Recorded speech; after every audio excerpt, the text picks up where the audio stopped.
Oh no, my dinosaur found his roar by J.E. Comet. You remember me, right? I'm James. I'm sure by now you also know my best friend and dinosaur Ziggy.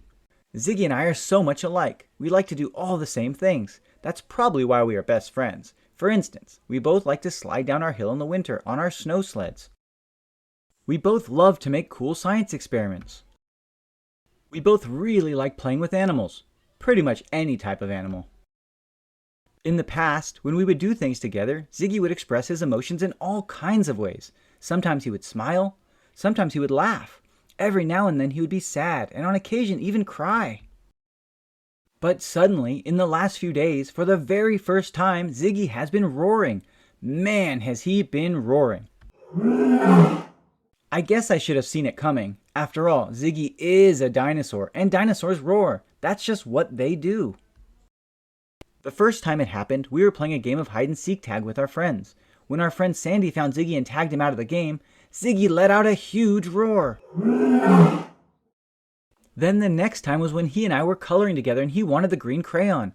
I was still using it to color my beautiful tree I had made. When I told him I was still using it and he needed to wait, he let out a gigantic roar.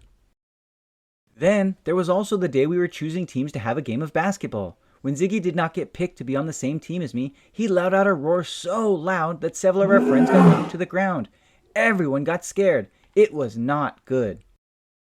Before long, Ziggy was turning into a non-stop roaring machine, roaring here and roaring there, pretty much roaring everywhere. Well, this was becoming a problem because we couldn't play and have fun if we never knew when Ziggy might explode with a roar. Our friends would not want to play with us anymore if it continued, and I wouldn't blame them. Who wants to be scared and feel unsafe? Not them, and certainly not me. Something had to be done. It was time to put on my thinking cap. I realized I could punish him when he roared and tell him no more roaring, but that didn't feel like the right thing to do, because dinosaurs naturally need to roar. Since that didn't seem like the answer, I knew I needed to do some deep thinking on this subject. I figured, since it would probably take me a while to figure it out, I would get my outdoor chores done at the same time. I always like helping because it makes me feel good inside. First, I got the mail from the mailbox for Mom. Then, I put bird food in our bird feeders so the birds would come out and eat. Mom and I love watching the birds together. I also dug some holes to help Mom plant flowers. Mom just loves flowers. They are nice to look at. Finally, after all my chores were done, I had it. I knew what to do to help Ziggy, but still be able to play with our friends. I had noticed that Ziggy seemed to roar every time he felt angry when he didn't get his way. He didn't get his way when Sandy tagged him out, and he roared. He didn't get his way when he didn't get the green crayon, and he roared. He didn't get his way when he didn't get picked to be on my basketball team, and he roared.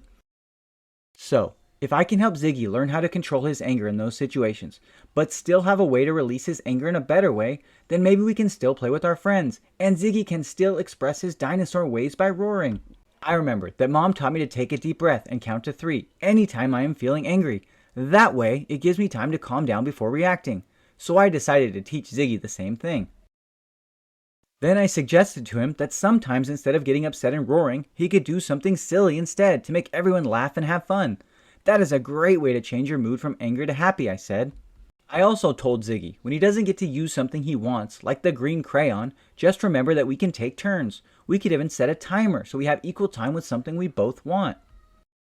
I reminded Ziggy that if he gets chosen to be on a team without me, he can have just as much fun playing with the other kids as he does with me.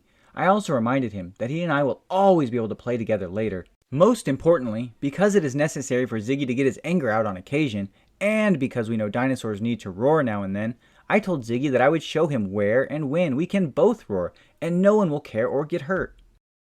First, I suggested he could roar at our favorite swimming pond because most of the time there was no one else there. Our basement is another good place to roar because it's underground. First, we make sure to warn Mom we will be roaring so she won't get worried if she hears us. Then there's Halloween. Halloween is always a good time to roar, especially when your costume is a dinosaur. And of course it's always acceptable to make a silent roar where we pretend to roar but don't let any real sound come out, not to mention super fun. Everything is so wonderful now. I help Ziggy learn ways to manage his anger when he gets upset, but also learn ways to safely let it out with a roar now and then. And we are always coming up with new places to roar when we need to get our anger emotions out, or just plain having fun. I just love it when I can solve a problem and everyone is happy. Life is good.